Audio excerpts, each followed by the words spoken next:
bendiga, amados hermanos. Amén. Vamos a buscar en nuestras Biblias, vamos a tomar referencialmente un texto bíblico de Deuteronomio 6.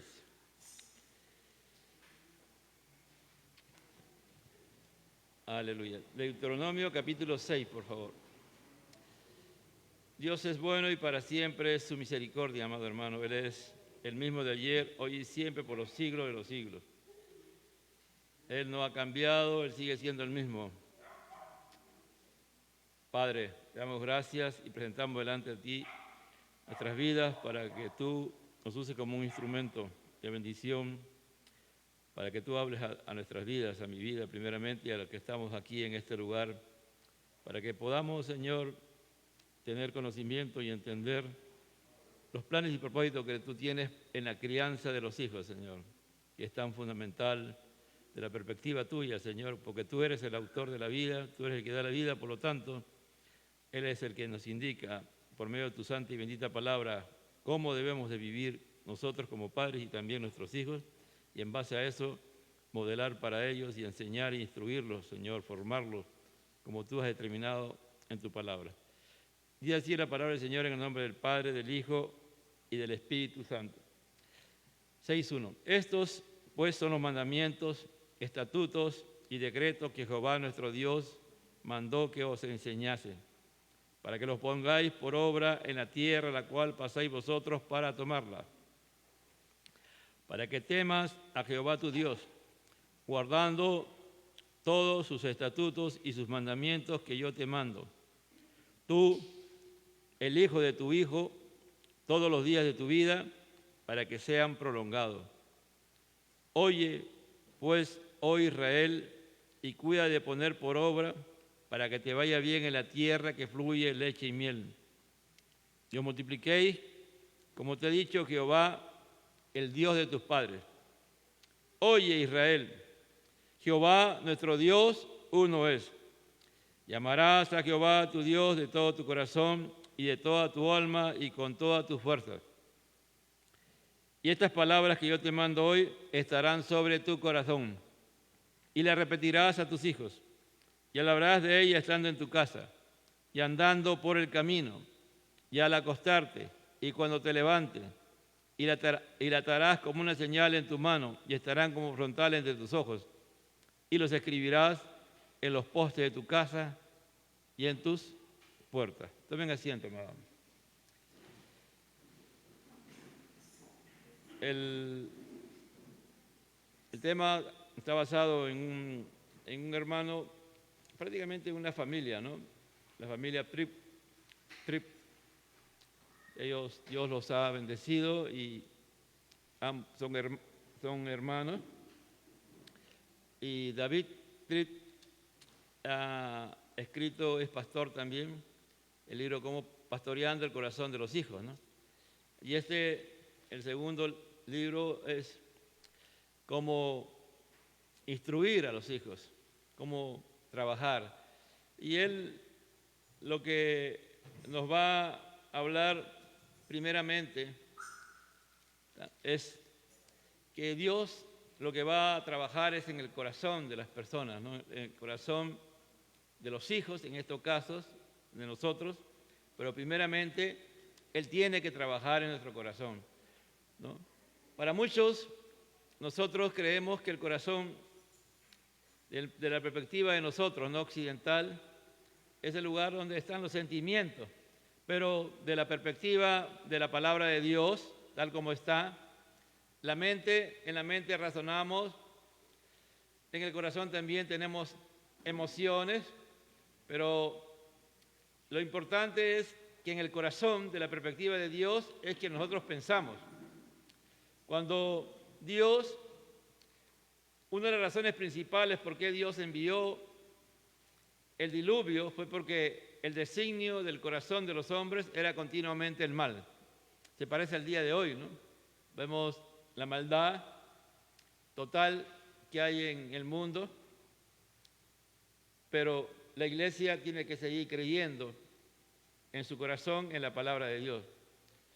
María, cuando veía las cosas que Dios hacía a través a Jesús, su Hijo, ella guardaba todas esas cosas en su corazón. Y aún también la palabra de Dios, cuando va a trabajar, según Hebreos 4:12, dice que la palabra de Dios es como una espada de dos filos, que penetra hasta lo profundo y llega hasta las intenciones del corazón. Entonces, la Biblia, la palabra de Dios, le atribuye al corazón el razonar, el pensar, porque es el núcleo, es lo más importante del ser humano. Por eso que en Proverbios 4:23 nos habla el Señor de una forma clara y ¿qué es lo que Él nos pide a nosotros, no? No nos pide nuestra alma, sino dice en el 4:23, sobre toda cosa guardada, guarda tu corazón, porque de él mana la vida. Es decir, ¿qué hay en el corazón? ¿Qué cosa es manar? De ahí brota, ¿no? De ahí está la vida más trascendental para nosotros, para los seres humanos. Como es importante el corazón, también es importante la instrucción que nosotros, o la crianza que tenemos que dar a nuestros hijos. Y no es pasar la información, sino el objetivo real de un padre que ama a Dios es que a través de su vida, de él modelando como un testimonio, como un testigo de Dios, pueda influenciar en sus hijos para que Dios haga la obra de grabar la palabra en sus corazones, ¿no? Si vamos a Proverbios 23:15, Proverbios 23:15, hijo mío, dice, si tu corazón fuere sabio, también a mí se me alegrará el corazón. Mire lo que dice el proverbista, ¿no? Hijo mío, si tu corazón fuere sabio, también a mí se me alegrará el corazón. Mis entrañas también se alegrarán cuando tus labios hablaren cosas rectas. No tenga tu corazón envidia de los pecadores. Antes, persevera en el temor de Jehová todo el tiempo, porque ciertamente hay fin y tu esperanza no será cortada. Oye, hijo mío, y sé sabio y endereza tu corazón al camino. Aquí le está hablando el proverbista a su hijo, o si miramos también a nuestro Dios, hablándonos a nosotros como hijos de Él. Entonces, el Señor nos dice, el Señor dice, voy a trabajar en tu alma. El Señor no dice, voy a trabajar en tu espíritu. El Señor dice, voy a trabajar en tu corazón. Esa es la parte más importante, porque conforme a nuestro corazón, Dios después trabajará con nuestro espíritu y también con el ser exterior, ¿no? Porque el Señor dice, de la abundancia del corazón habla la boca, no dice de la abundancia del alma, habla de la abundancia del corazón, habla la boca. Entonces, es responsabilidad de los padres instruir el corazón, en el corazón de los niños, influenciar. Los padres, el día de hoy y a través de toda la historia, los hombres tienen muchos consejos, ideas, y son parte de, muchas veces con buenas intenciones, pero en realidad la enseñanza está en las verdades bíblicas, que van a hacer que ese corazón se establezca en Dios. Y cuando hablo de las verdades bíblicas, hablo de toda la palabra de Dios, ¿no? Dios creó al hombre perfecto, dependiente de Él, perfecto pero dependiente de Él, y le dio algunas cosas y solamente le dijo que no hiciera algo. Y eso que Dios le dijo que no hiciera, lo hizo y por lo tanto el hombre pecó. Entonces, como consecuencia de ello, entonces Dios tuvo que comenzar a trabajar para salvar, para redimir al hombre. Entonces, la historia de la redención comienza ¿en dónde? En el Edén. Y terminará ¿en dónde? En el día en que Dios estemos ahí en el nuevo cielo y en la nueva tierra, ¿no? Entonces, la historia de la redención, Dios le dice a la serpiente: la simiente de la mujer te va a herir en la cabeza. Aunque tú le vas a herir en el calcañar, le está diciendo que la mujer iba a nacer alguien que iba a derrotar a Satanás. Y ese fue Jesucristo en la cruz del Calvario. Ya en Génesis 3:15, ya el Señor está planteando la solución al problema del pecado. Y a partir de ese momento comienza ya la historia de cómo Dios va a través de todo el tiempo, en el Antiguo Testamento, llevar al hombre a un conocimiento de Él. Dios lo creó al hombre para que mostrara su gloria, la gloria de Él, y para que el hombre lo adorara, para que el hombre lo glorificara y engrandeciera su nombre, para que Dios tuviera comunión con Él. Y a través de todo el Antiguo Testamento vamos a ver en la narrativa cómo Dios trata de una u otra manera de trabajar con estas vidas para que se reconcilien, ¿no? Para que busquen de Dios, pero el hombre fracasa y Dios envía a su Hijo Jesucristo, ¿no es cierto?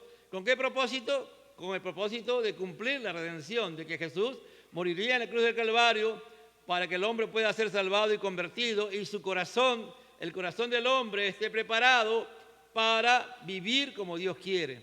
Y esta es esa historia que hasta el día de hoy se va llevando y se va cumpliendo. Todos nosotros, sin excepción, vamos hacia ese destino. Pecadores o no pecadores, ¿no?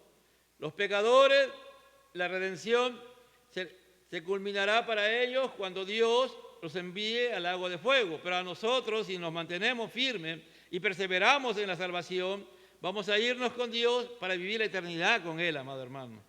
Entonces, al final, uno tiene que mostrarle a su hijo todo lo que es la palabra de Dios, no es una parte. Por eso que hay que tener un panorama bíblico de las cosas, porque cuando tú enseñas una parte, es poco lo que tú haces.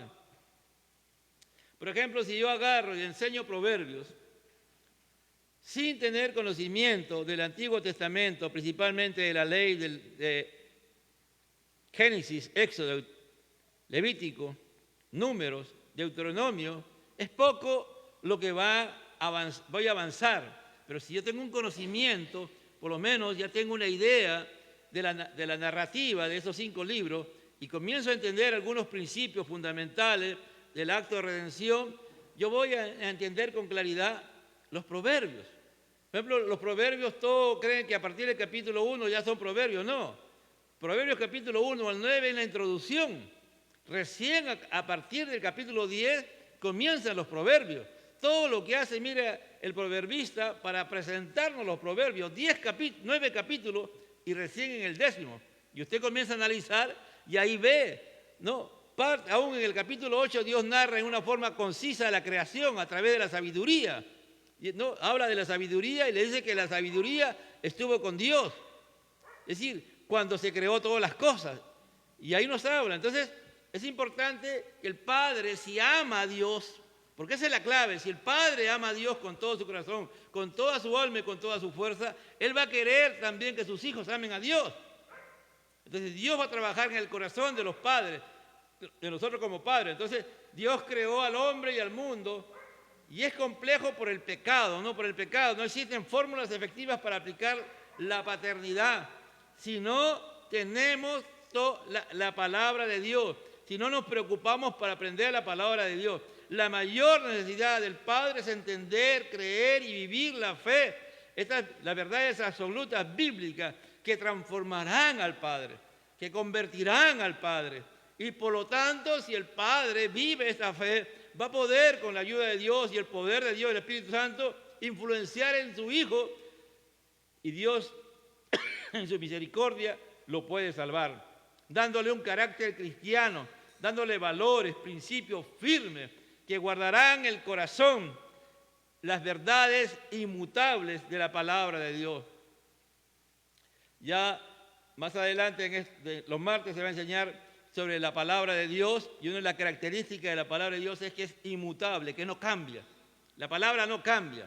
Es verdad, la palabra nunca retorna vacía, pero esa palabra no cambia. Por eso es importante, amado hermano, que usted participe los días martes de las clases de doctrina. Usted tiene que hacer todo el esfuerzo posible, habido y por haber, Y si alguien tiene ese problema, porque hay algunos que lo tienen lamentablemente, que creen que ya escucharon una vez y ya lo saben. Bueno, yo he estudiado en el MISPA, he estudiado en un seminario y sigo aprendiendo cada vez más. Sigo aprendiendo, sigo repasando y cada vez cuando voy a las Escrituras y veo comentarios o algo nuevo, aprendo. En estos días estoy aprendiendo mucho en Romanos, ¿no? En Romanos sobre el pecado. Pablo habla de la justificación y separa 3 capítulos, el 6, el 7 y el 8, para hablarnos sobre el pecado, sobre el gran problema de la humanidad que es el pecado. Y al final, en el capítulo 8, nos da una respuesta que es gloriosa, que es grandiosa, ¿me entiendes? Pero es necesario entender el pecado, porque yo tengo que saber qué es el pecado, porque si no, ¿cómo lo voy a combatir? ¿Cómo voy a discernir si lo que estoy haciendo es correcto y no es correcto? El tema de hoy es: la vida es un aula. La vida es un salón de clase, hermano. Y todo el día, las 24 horas del día, nosotros estamos aprendiendo. Entonces la instrucción y el aprendizaje están en proceso todo el día. Entonces ahí es donde nos descuidamos, ¿no? Por eso que ¿cuántas horas nosotros realmente le dedicamos a Dios? Son 24 horas al día. ¿Cuántas horas? ¿Cuántos minutos? ¿Cuántos segundos? El día de hoy, muy bien profetizó Daniel, ¿no? No sé si él visualizó el avance de la ciencia y de todo en el hombre, ¿no? Y él decía que los hombres correrían de aquí para allá y no tendrían tiempo para nada, ¿no? Es decir, que ahora, el día de hoy, estamos más ocupados que nunca, pero en realidad, el otro día escuchaba a alguien, ¿a quién decía? Hablaba de John Piper, ¿no? Que John Piper dice que el celular se inventó para demostrarnos a nosotros que sí tenemos tiempo. Que eso de que estoy ocupado es mentira.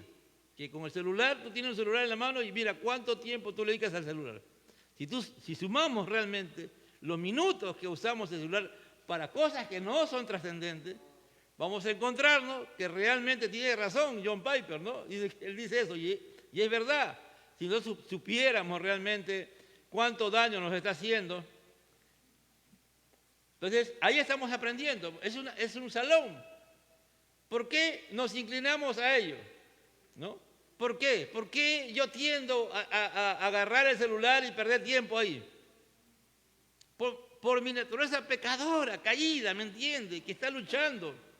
Y eso hablábamos el día sábado pasado sobre el pecado en Romanos 7. Lo que no quiero hacer, eso hago. Y lo que no debo de hacer, termino haciéndolo, ¿no? Es decir, Pablo habla de ello. Entonces, ¿cómo yo voy a vencer eso? ¿Cómo le puedo decir a mi hijo, no hagas esto cuando yo lo hago? Entonces, por eso que la vida es un salón de clases. Entonces, en ausencia nosotros tenemos que practicar la instrucción formativa bíblica. ¿Cómo se llama? La instrucción formativa bíblica. Mire, nosotros, como seres humanos y como hijos convertidos de Dios, podemos informar acerca de la palabra de Dios. Podemos informar, y eso lo hacemos casi todos. La meta que tiene que hacer todo discípulo del Señor, todo padre convertido, cristiano, auténticamente salvado y ha entendido la salvación, es formar a sus hijos. La formación, porque la transformación, ¿quién la hace? Dios. Tú no puedes transformar a tus hijos.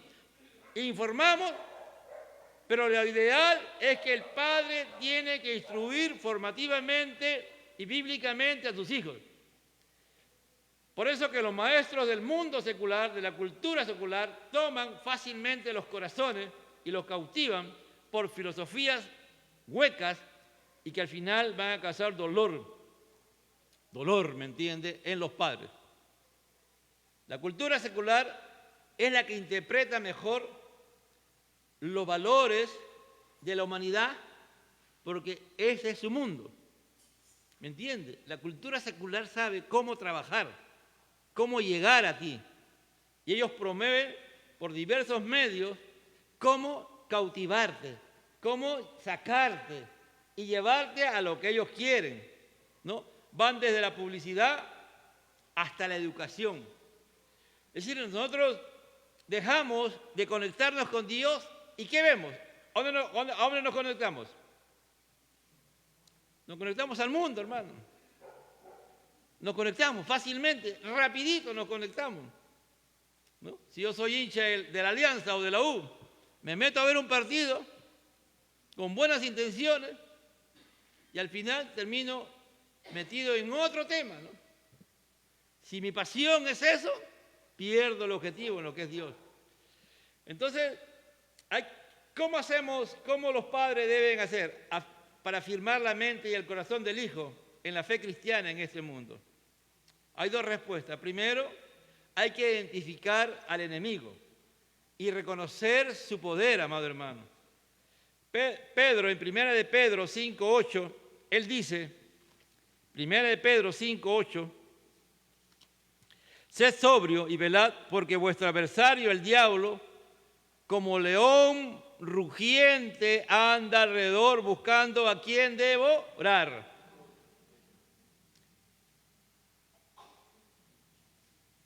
Dios nos dice en su palabra que nosotros estamos en una batalla espiritual, amado hermano, en una guerra espiritual, permanentemente.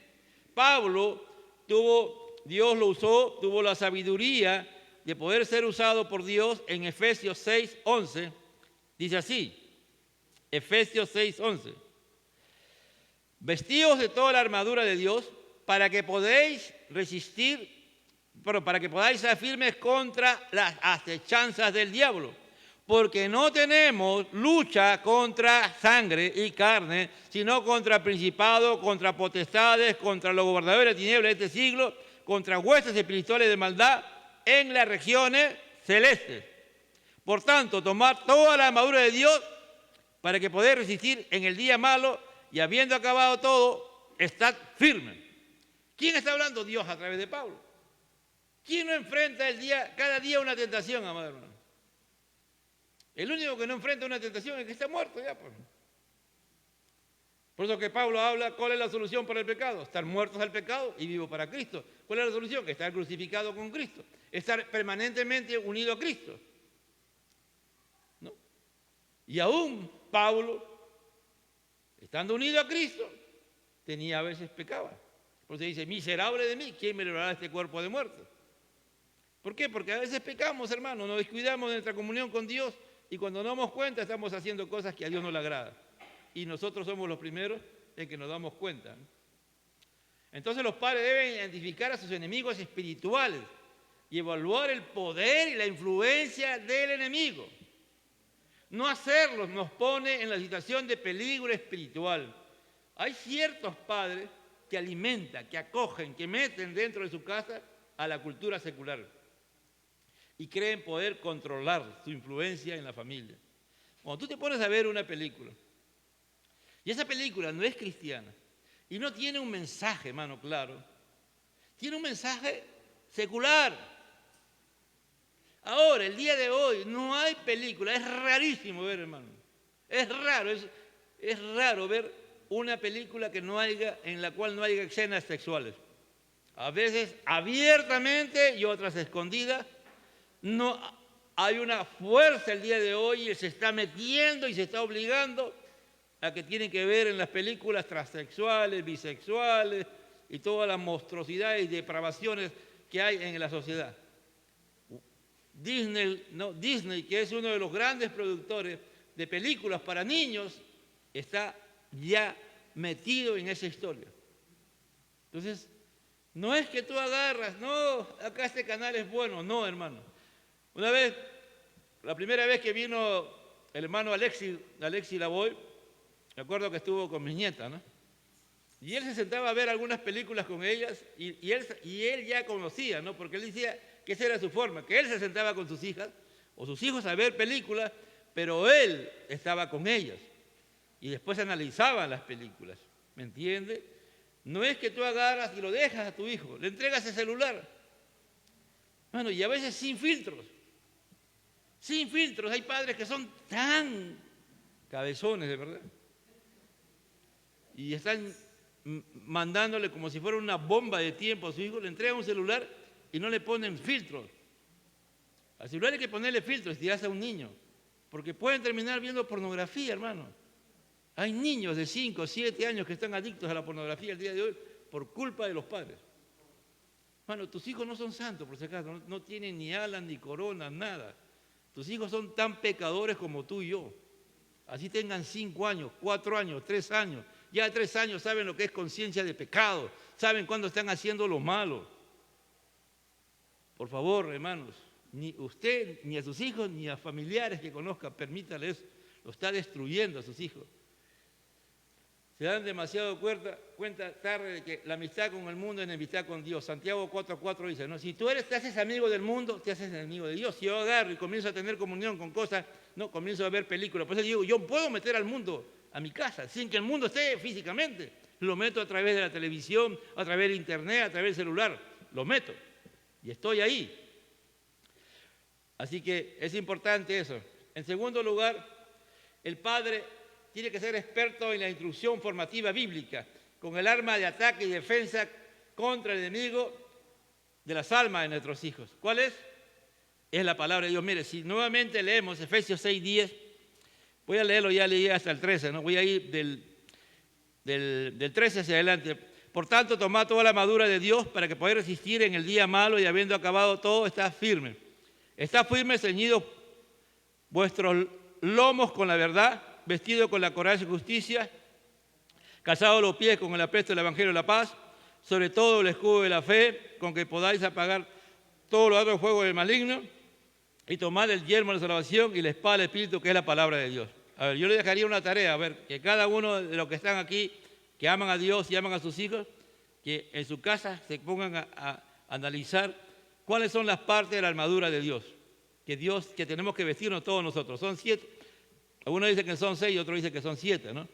Entonces, ¿cuáles son? Y usted lo practica, ¿está seguro de ello? Es importante, hermano. Con eso tenemos que vestirnos todos los días. ¿Te imaginas tú una novia bien vestida, con su vestido de boda blanco, totalmente blanco, y lo ve con botas y con coraza, ¿no? Con un chaleco antibalas, con la coraza de justicia, ¿no? Con calzado con el apresto del Evangelio, con botas, ¿no? Con una espada, ¿me entiende? Con un casco. Así está la iglesia, ¿me entienden o no? ¿Quién se tiene que vestir? La iglesia. ¿Y la iglesia es la novia de Cristo, sí o no? Pues usted diría que feo, no, pero así Dios quiere. Mientras estemos en este mundo, la iglesia se tiene que vestir así, cada día. Entonces, ¿qué hace la instrucción formativa? Afirma a los niños en principios absolutos por los cuales vivirán con fundamentos sólidos sobre los cuales afirmarán sus vidas, hermano. Serán los fundamentos bíblicos, los principios y principios absolutos de los principios de la cultura que imperan el día de hoy. Si tú no te preocupas por tus hijos, ¿qué principios van a tener ellos? Lo que tiene el mundo, pues, hermano. Pues no te sorprendas que un día tu hijo o tu hija haga cosas que están fuera de orden, porque tú nunca te preocupaste por enseñarle los valores, primeramente modelando tú. Por eso dice, y recibiréis poder y me seréis, ¿qué dice? ¿Qué significa ser testigo? Que tú eres alguien que ha sido cambiado por Dios, transformado por Dios, que Dios ha hecho el cambio, la transformación, te ha convertido en un hijo de Dios y tú eres testigo a tus hijos. Mire, Dios me cambió, Dios me transformó, yo soy testigo del poder de Dios. No que tú le hables, no. Testigo significa que tú has sido cambiado y transformado por el poder de Dios, amén. Eso lo dice, entonces eso es lo que tenemos que hacer. Entonces, Proverbio advierte evitar malos consejos y prestar atención a los sabios consejos. Por ejemplo, uno de los libros que hace eso. ¿Qué hace Proverbios? En el capítulo 1, versículo 10 dice, hijo mío, si los pecadores quisieran seducirte, está diciendo, tú no te dejes seducir, ¿no? ¿Quiénes son los pecadores? Los pecadores te van a venir, oye, vamos para acá, vamos para allá, a hacer esto, mira lo otro. O vamos a robar, vamos a consumir droga, a tomar licor, a fumar. ¿No? No lo consienta, le dice, ¿no? Y luego anima a los hijos a buscar los caminos de la vida. En Proverbios 1:5 le dice, escucha a los sabios y crece en la sabiduría. Es decir, Proverbios nos da muy buenos principios que tenemos que hacer. Entonces, la cultura secular es poderosa, hermano. ¿La cultura secular es poderosa o no es poderosa? ¿Por qué el día de hoy, por ejemplo, yo sigo diciendo, ¿no? ¿Por qué cada vez ya los pantalones antes estaban ya rasgaditos, ahora ya están más rotos ya? ¿No se dan cuenta que cada vez la moda sale que ya no quieren pantalón más rasgadito, ahora ya están rotos ya, ¿no? ¿Y por qué tú te lo pones, a ver? ¿Tú te has puesto a pensar por qué te lo pones? ¿O por qué lo quieres? ¿Te has puesto a pensar? ¿Lo pones por qué? Porque la cultura te lo mete de noche y de día. Entonces necesitamos comprender el poder opresivo y formador de la opinión que tiene la cultura secular para emprender su instrucción formativa. Así como nosotros los padres van a instruir formativamente, bíblicamente, el mundo va a instruir formativamente con sus principios, ¿me entiendes? Nada está pasivo, hermano, todo es activo. Por eso que la vida es un salón de clases. Todos los días aprendemos algo, todos los días, no hay un día que no aprendamos. Cuando Pablo termina ya de dar la parte teológica en Romanos, en el capítulo 12, en el versículo 2, dice, no os conforméis a este siglo.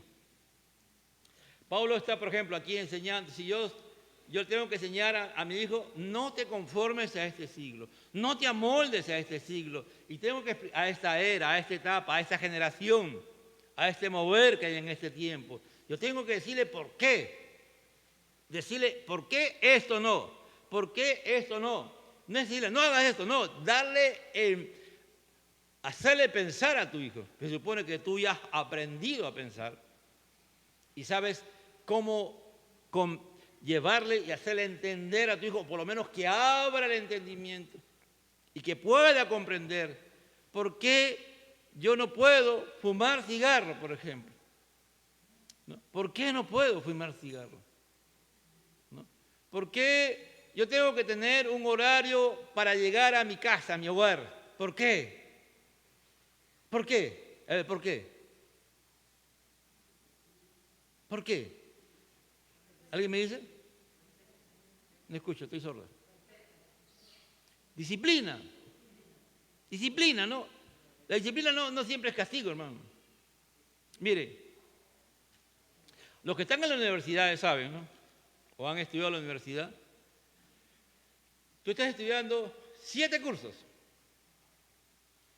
Y llega un día, una semana o un mes, en que los 7 cursos te mandan a hacer trabajo de investigación, de acuerdo al año que tienes. Te mandan los 7 simultáneamente y te dan una fecha.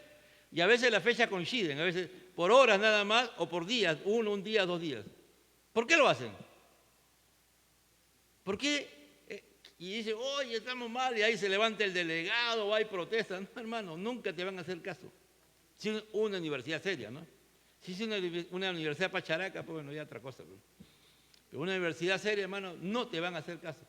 ¿Por qué? Porque están formándote para trabajar a presión. Te están disciplinando, ¿me entiendes? Cuando tú tengas una profesión, cuando tú seas un profesional, un técnico, y vas a tener problemas, puedes tener problemas en tu casa, puedes tener problemas en muchos lugares y en el trabajo simultáneamente, trabajo de demanda, que la empresa te pide un trabajo que antes lo hacías en 30 horas, te lo pide hacerlo en 10 horas, porque hay una emergencia y tú tienes que hacerlo sí o sí. Por eso te pagan lo que te pagan, ¿me entiendes? Por eso que has estudiado. También en el hogar hay momentos que los padres tienen que disciplinar a sus hijos con formación, ¿me entienden?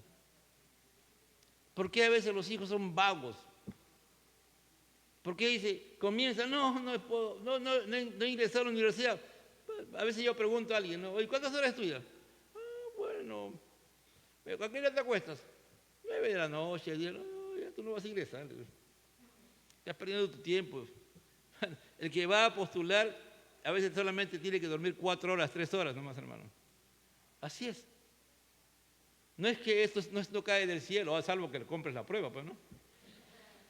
Pero entonces, la gloriosa realidad es esta: mientras luchemos en la batalla, esta es una realidad, hermana. Mientras nosotros sepamos que tenemos una batalla, estamos luchando, tendremos la victoria segura, eterna, y que nuestro Salvador nos ha prometido, y Él va a someter al enemigo. El uso decidido y en fe y confiado, aunque a veces vacilamos, de esta estrategia y armamento, nos garantiza el éxito, hermano. A veces tú vas a dudar, pero tú tienes la seguridad, la confianza que Dios te da la victoria. Así que hay que identificar al enemigo, amado hermano. No te dejes arrastrar por nada. Mira, los anunciantes repiten sus mensajes. Saben que necesitan exponer su mensaje varias veces para que tú y yo seamos absorbidos. No, yo quiero un carro Hyundai, dice, ¿no? El otro día he visto y estaba volando el carro. Ese carro quiero yo. ¿No? Y tú ves, a veces las propagandas a veces exageran, no se dan cuenta, pero a veces exageran, ¿no? Y tú lo crees. No es como a veces sale en YouTube y dice, 15 días y te cura la artritis.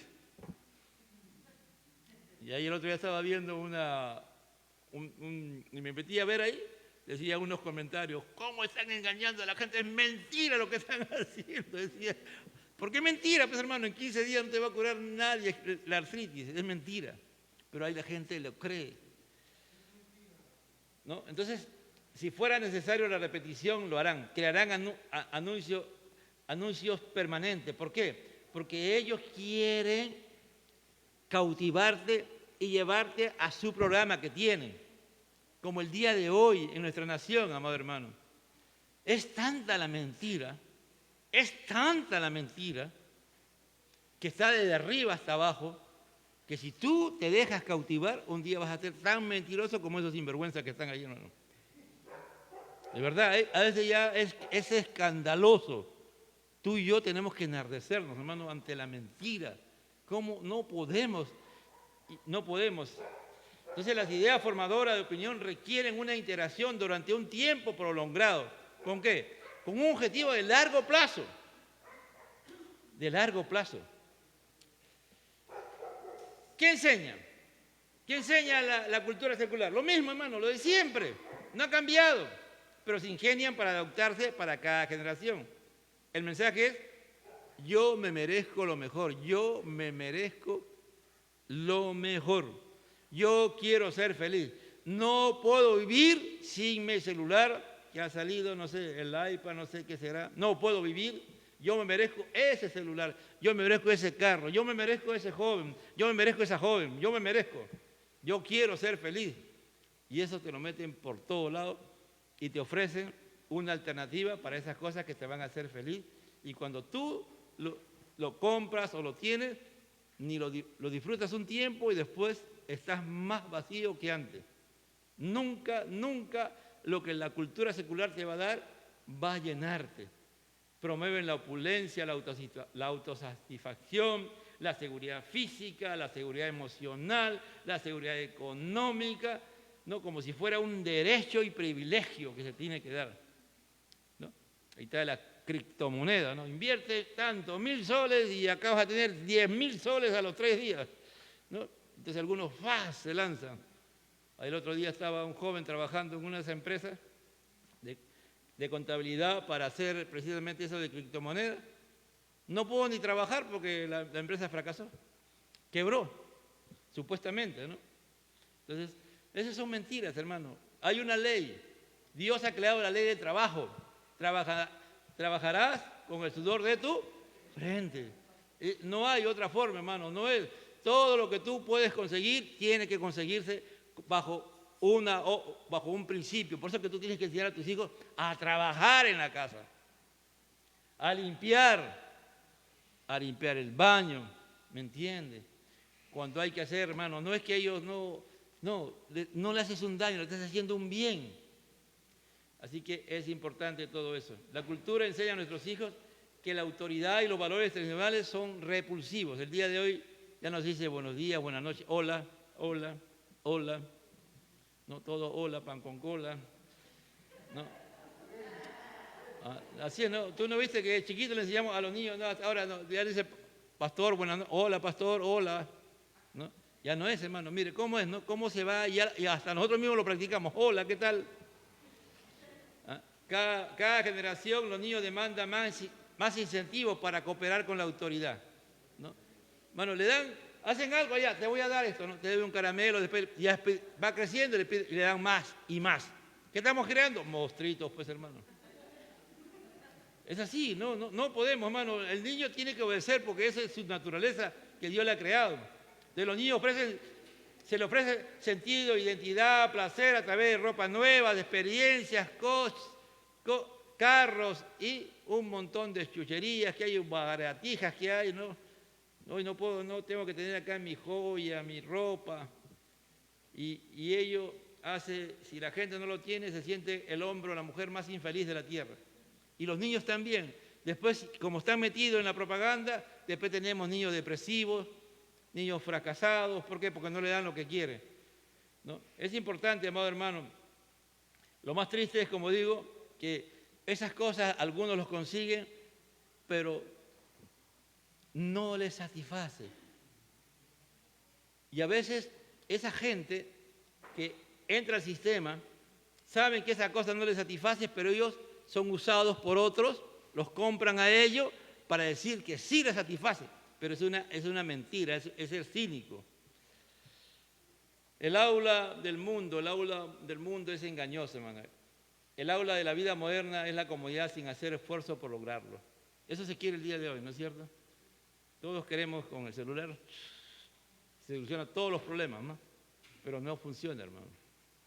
Y el día de hoy lo vamos a ver, ya lo estamos viendo, la crisis económica se viene por causa de eso. Porque hay un sector de dinero que está circulando en el mundo que no responde al trabajo. Y tarde o temprano eso va a colapsar o se va a caer, o el día de hoy está originando también la crisis que hay. Porque todo dinero, hermano, que circula en el mundo tiene que ser como resultado del trabajo, ¿me entiende? Todo dinero tiene que ser resultado del trabajo. Ya lo que han estudiado ahí, un poco, en esa parte Marx tuvo razón, ¿no? Él hablaba de dónde se originaba, cuando explica sobre el capital, el origen del capital, él explica muy bien que viene resultado del trabajo, pues, ¿no? Para lo que él combatía y decía, no, todos deben ganar igual, y ahí está el problema, pero no va a ser gente que no trabaja, había que darle. Pero él explica muy bien, tú cuando trabajas 8 horas, 10 horas al día, y por eso te pagan, ¿no es cierto? Por eso que Jesús dice, si alguien viene y te contrata, y tú trabajas, ya alguien te debe a ti. ¿Qué te debe? El trabajo. ¿Y eso con qué? En dinero, ¿no es cierto? Se tiene que pagar, Jesús lo dice bien claro. Entonces, todo, hermano. Entonces no podemos hacer creer a nuestros hijos que las cosas caen del cielo, ¿me entiendes? Tenemos que hacer entender que todo cuesta un esfuerzo, ¿no? A veces, cuando yo era niño, tenía 11 años, yo vi la necesidad en mi casa y a los 11 años salí a trabajar, hermano. A esa edad comencé a trabajar. ¿Por qué? Porque había necesidad en mi casa. ¿Y cuál era mi objetivo? Conseguir dinero para que cuando llegara el año escolar yo tuviera mi dinero para comprar mis útiles escolares y mi uniforme y mis zapatos. Ese era mi objetivo. Yo decía, yo no quería que mi mamá se preocupara por mí, sino que ya yo tenía eso, ¿me entiendes? ¿Por qué? Yo sabía qué cosa tenía que hacer, trabajar, pues. Mi mamá nunca me dijo, no salgas a trabajar, no te va a pasar, no. Después, eso comencé vendiendo bizcochos y después ya quería ganar más dinero, me volví canillita, ¿no? Tenía que ir a las 4 de la mañana, como vivo en un pueblo, a esa hora venía el periódico y a esa hora si era invierno con lluvia y todo, después salía con un montón de periódicos, el comercio era así, pues, ¿no? Los periódicos eran más grandes los días domingos, pero igual yo tenía que hacerlo y tenía que venderlo. Entonces, algunos creen que en el sofá o en su cuarto, donde están con su celular, otra cosa, ahí pueden conseguir todo. Ahí sueñan con viajar a hacer turismo, con comprar casas y cosas, y nunca hacen nada. Ahí nomás están metidos, ¿no? Entonces la gente los maneja de esa manera y los hace ¿Por qué se ha hecho eso? Para cautivar la mente. ¿Y dónde se comienza? Con los niños. Bueno, es un plan bien sofisticado, persuasivo y tangible, que ellos destinado a cautivar a los ídolos que hacemos en nuestro corazón. ¿Por qué lo logran? Porque en nuestro corazón deseamos esas cosas. Cuando mi corazón no está conectado con el Señor, no tiene comunión con Dios, no he formado a mis hijos, esas cosas vanas comienzan. ¿Por qué cree que el selfie tiene tanto auge? ¿Por qué? ¿Por qué? Porque el selfie todos se silfean. Y lo bueno que no se silfean y salen feos, ¿no?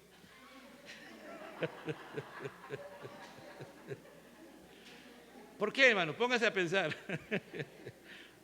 Póngase a pensar por qué. Por el egoísmo, por la vanidad, por los huecos, ¿me entiende? Yo estaba mirando a un hermano que trabajó con mi esposa y está en Uruguay, ¿no? Está en Uruguay y miré una foto bien bonita, ¿no? No sabía que Uruguay tenía una parte así interesante, turística. Y miraba, ¿no? Y decía, ahí está Miguelito, ¿no? Está allí. Pero él ha tomado esa foto y pareciera que todo su viaje es un viaje pues, paradisiaco, ¿no? Pero es una parte nada más, pues, hermano. A veces tú te tomas 5 minutos de fotos, pero no todo eso es. A veces, ¿cómo ha llegado allá? A veces ha llegado con todo un drama, ¿no? Y uno saca lo mejor de lo mejor, lo postea. ¿Por qué no posteamos los momentos difíciles, no? Eso todo hay que postear, Dios sí lo sabe. Por eso que el Salmo 1 nos advierte con una evaluación de la cultura del mundo, del salón de clases, de los malvados a diario. ¿Qué dice? Bienaventurado el varón que no anduvo en el consejo de los impíos, que no estuvo en el camino de los pecadores, ni estuvo en la silla de los pecadores. Ahí está identificando el salón del mundo. Y después nos lleva y nos identifica a dónde, a qué salón tenemos que estar. Sino que en la ley de Jehová está su delicia y en su ley medita de día y de noche. Será como un árbol plantado junto a corrientes de agua. ¿Qué está haciendo ahí el salmista? Está diciendo, si tú y yo nos metemos a la formación, ¿no? A la instrucción formativa bíblica que Dios quiere que todos tengamos, vamos a tener lo que dice en el Salmo 1, 2 al 4, ¿no? Y del 4 al 6 nos habla del triste final, de cómo termina las personas que van a ese mundo. Serán como la paja que el viento arrebata, dice, ¿no? No se van a levantar en el día del juicio los pecadores, ni en la congregación de los justos, hermano. ¿Cómo podemos proporcionar a nuestros hijos una formación, instrucción bíblica formativa? Hemos dicho que el salón de vida es constante, es convincente y completo. También es cierto que en los hogares son entornos donde nuestros hijos a veces y los padres están aprendiendo siempre. Hermano, cada hogar es un mundo distinto. Cada familia, cada hogar tiene sus características, ¿ya? Eso es importante. Pero vuelvo a repetir lo que dije al comienzo. Pero en cada hogar cristiano, si es cristiano, se está realizando la historia de la redención ahí. Ellos están con claridad que un día, si están claros hacia dónde van, un día estarán en la eternidad ¿con quién? Con Dios por siempre, ¿me entiendes? Y que solamente somos peregrinos, pasajeros. Y que en esta tierra, mientras Dios nos tenga acá en la tierra, tenemos que seguir aprendiendo y poniendo en práctica las enseñanzas que Dios nos da. Entonces, estamos siempre enseñando a nuestros hijos. Con nuestras reacciones verbales o silenciosas, se enseña. No siempre se enseña hablando. Se enseña cómo yo reacciono, cómo hablo y también cuando no hablo. ¿Me entiende? Nuestro comportamiento y amor enseñan. En este proceso natural Dios nos llama a instruir a los niños sobre qué creer y cómo pensar según las Escrituras. Esa es la meta, hermano. Dios nos ayude a entender que tú y yo tenemos que pensar bíblicamente. Si tú y yo aprendemos a pensar bíblicamente, vas a enseñar a pensar bíblicamente a tus hijos, ¿no? Yo no sabía estas cosas cuando comencé a ser padre, hermano. Usted tiene una gran bendición acá, los que todavía están formando a sus hijos, ¿no? Y Dios ha tenido misericordia de mi esposa y de mí, que hemos podido influenciar en algo en nuestros hijos. Pero ahora yo veo que mi hijo, en especial Carlos Jesús, está formando a sus hijos. Está formando a sus hijos ya en una mayor dimensión que nosotros no pudimos formarlos a ellos. Pero también el reto para nuestros nietos es mayor. ¿Por qué? Porque ellos se enfrentan a un mundo más pecador que en el tiempo de nosotros. Más abiertamente. Antes eran las cosas escondidas, ahora ya son abiertas. Ya no hay nada, se esconde en este mundo. Por eso que Dios nos ayude a entender que la instrucción formativa bíblica es necesaria, amado hermano. Es necesario enseñar a nuestros hijos cómo pensar según las Escrituras y cómo vivir de acuerdo a esa palabra. Entonces, eso se enseña deliberadamente en la instrucción formativa bíblica. Por eso le dice, el proverbista le dice, hijo mío, dame tu corazón. ¿No? Dios quiere nuestro corazón, hermano. Entreguemos nuestro corazón a nuestro Dios. No es un evento único, sino todo es una vida permanente de interacción basada en la revelación de Dios. Tenemos la promesa que nuestra enseñanza dará fruto en la vida de nuestros hijos, dice. ¿Qué dice Proverbios 22:6? ¿Quién lo sabe de memoria? A ver. Instruye ¿qué? Al niño y cuando fuere no se apartará de él. Si lo instruye formativamente, bíblicamente, ese niño no se va a apartar, amado hermano. Debemos enseñar activamente a los hijos a vivir la realidad de que Dios es quien define la vida. ¿Quién define nuestra vida? Dios. Él nos habla y nos revela su verdad. ¿En dónde? En las Sagradas Escrituras. Sobre lo que es realmente valioso y sobre lo que debemos de vivir y morir. Sobre lo que vale la pena hacer y sobre todo lo que le da sentido real a la vida, amado hermano. Dice, y en su ley medita de día y noche, dice, ¿no? Y en Romanos 12:2 dice que esa es la voluntad de Dios. Si es la voluntad de Dios, le agrada a Dios. Entonces el Señor nos dice en Mateo 22:37 al 39, y amarás al Señor como tu Dios, con todo tú, y a tu prójimo como a ti mismo. ¿Cómo es este amor por Dios y los hombres? ¿Dónde puedo encontrar la sabiduría, dirección, fuerza y capacidad para vencer mi naturaleza pecaminosa y amar a Dios y a los demás? Esa es la verdad, ¿no? ¿Cuál es nuestra gran batalla? Amar a Dios. Esa es nuestra gran batalla. Podemos decir, hermano, de verdad, nunca lo había entendido de esa manera, pero estaba leyendo un comentario de Martin Lloyd-Jones de Romanos capítulo 7, versículos 2, 3 y 4, y él nos explica de que cuando habla del matrimonio, ¿no?, entre la ley y Cristo, él dice, nosotros cuando ya somos convertidos, somos la esposa de Cristo. Tenemos que tener comunión con Él. No podemos dejar de tener comunión con Él. Y refiere y dice, vayan a Efesios 5:25 hacia adelante y entiendan eso. Estamos casados con Cristo. Eso es. ¿Y qué dice? Que los dos serán uno, dice Pablo en Efesios. Y nosotros también con Cristo somos uno. Amén. Si entendemos esa verdad, nos va a ayudar un montón, hermano, que tenemos que tener comunión permanentemente con nuestro Dios. Él dice, ¿no?, que hay momentos en que dejamos de tener esa comunión con Dios y ahí es donde pecamos, donde le fallamos a Dios, donde hacemos cosas que no debemos de hacer. Nos olvidamos que estamos casados, que somos la novia de Cristo, que somos la esposa del Señor. Entonces, la respuesta es la revelación escrita de la palabra de Dios, la instrucción de Dios al hombre. La Biblia es nuestro plan de estudio de instrucción formativa. Cristo es nuestro ejemplo de cómo vivir la Biblia. ¿Quién es nuestro ejemplo? ¿A quién tenemos que imitar? A Cristo. ¿A quién vamos a ser semejantes? Según Romanos 8:29, ¿semejantes a quién? A Cristo. ¿A quién tenemos que modelar nosotros? A Cristo. Tenemos que imitar a Cristo y en nosotros tiene que formarse a Cristo para que nuestros hijos vean a Cristo en nuestra vida.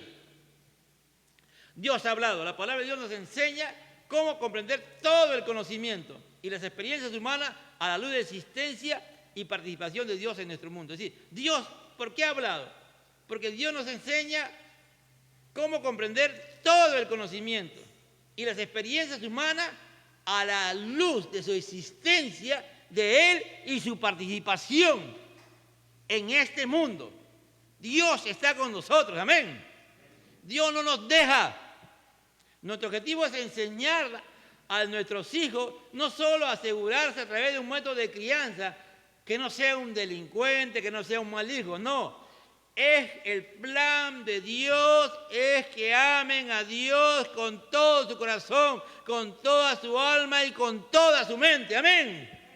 Ese es el plan de Dios, eso es lo que tenemos que nosotros modelar y ellos tienen que llegar por sí mismos. Por esta razón, la instrucción formativa bíblica debe tener sus raíces en las Escrituras y no en aconsejar de otra fuente.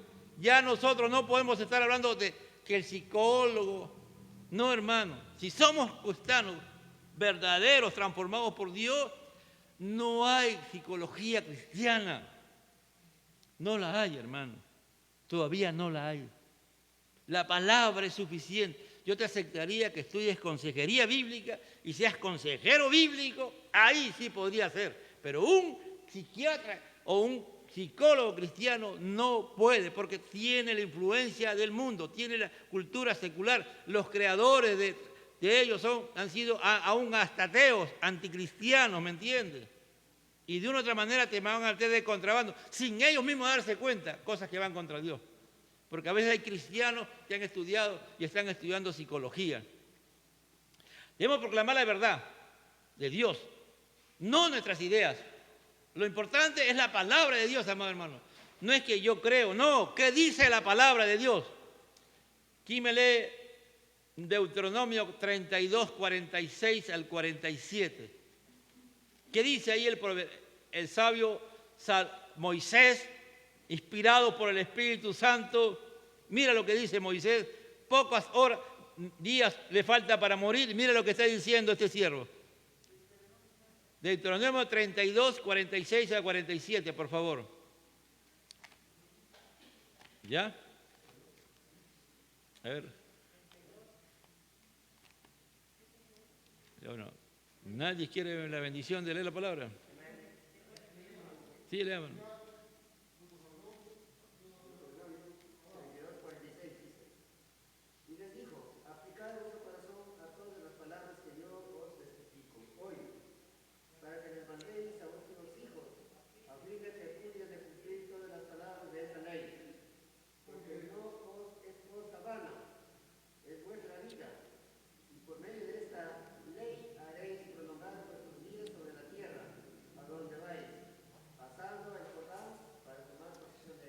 Dice, aplica tu corazón a todas las palabras. No le dice a tu mente. No le dice a tu estilo de vida, a tu corazón. Todas las palabras que hoy testifico entre ti, para que mandes a tus hijos que se cuiden de cumplir con toda la palabra de esta ley. Esta palabra no es para ti otra que vana, más bien es tu vida. Le está diciendo, esta palabra es tu vida. Esta palabra de Dios es nuestra vida, amado hermano, amén. Si le enseñamos eso, le estamos enseñando la vida a nuestros hijos, le estamos dando vida. Sí, es bueno las madres que se preocupan que sus hijos se alimenten bien y que estén bien nutridos y que estén preparados para cualquier enfermedad, pero lo más importante es que estén preparados para la eternidad, amado hermano, a su nombre. Con la palabra de Dios. La Escritura enseña repetidamente, solo la palabra de Dios otorga la verdad que da vida al oyente. Nuestras palabras deben hacer eco de eso, pero no deben ser repetición vacía, hueca, vana. Tenemos que vivirla. Las palabras vivificantes que tú has experimentado, que has vivido y la vives, deben ser procesadas, aplicadas y enseñadas con amor, no con vara, no con obligación. De esta forma nuestros hijos aprenden a practicar la palabra de Dios en cualquier situación que vivan. La Biblia dice que las palabras de los padres son valiosas. ¿Saben por qué? Porque los padres son mensajeros del Dios vivo, amén. Porque ellos han sido transformados por Dios, convertidos por Dios y creen en ese Dios. Los padres deben hablar como padres. Los padres deben hablar. ¿Y cómo es? Como padres. Es la tarea designada por Dios, es alabar a Jehová. por la próxima generación. Tú tienes que creer, si Cristo no viene, que tus hijos seguirán siendo cristianos y que ellos formarán a tus nietos y a tus bisnietos. Amén. Yo no sé si veré a mis nietos teniendo sus hijos y siendo mis bisnietos. No sé si Dios me dará la bendición. Pero lo que más quiero no es que los verlos a ellos, sino que ellos amen a Dios. Que ellos tengan compromiso con Dios, que amen apasionadamente a Dios. La presencia de Cristo física en el mundo reveló cómo era Dios como Padre. Él siempre se refería, ¿no? Yo no hago nada si mi Padre no me lo autoriza. Es decir, él dependía totalmente de él, de su Padre, porque él amaba. Y él decía, quien me ve a mí, ve al Padre. Aleluya, para que Jesús dijera eso, yo estoy en comunión con mi Padre. Ustedes ven, yo y el Padre somos uno. Ustedes ven a mí, me ven al Padre. Aleluya. Cuando nos vean nuestros hijos, vean a Dios, a Jesucristo en nosotros, hermanos. A su nombre. El honor a Dios, el respeto a las autoridades y a las demás, la atmósfera de gracia y productividad en nuestros hogares son bendiciones que provienen de una instrucción bíblica formativa. Voy a repetir esto, mire. El honor a Dios, el respeto a la autoridad y las demás, la atmósfera de gracia y productividad de nuestros hogares son bendiciones que vienen ¿de dónde? Como consecuencia que tú has instruido bíblicamente a tus hijos. Los has formado bíblicamente.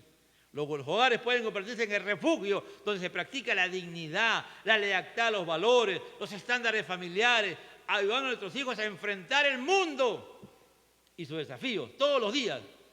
La paternidad no solo es cuidar de los hijos, vamos a tener una visión de instrucción, de capacitación que transforme nuestros hogares, nuestras comunidades, amado hermano. A su nombre. Bueno, voy terminando ahí, amado hermano. La forma más eficaz de enseñar a nuestros hijos es amar las Escrituras. Es a través de nuestro propio amor por ellos. Cuando vean que anhelamos leerla, escucharla, entenderla, aprenderán que son valiosas, hermanos. ¿No? Bueno, mi abuelo no fue cristiano, pero una de las cosas que me enseñó fue a leer, hermano.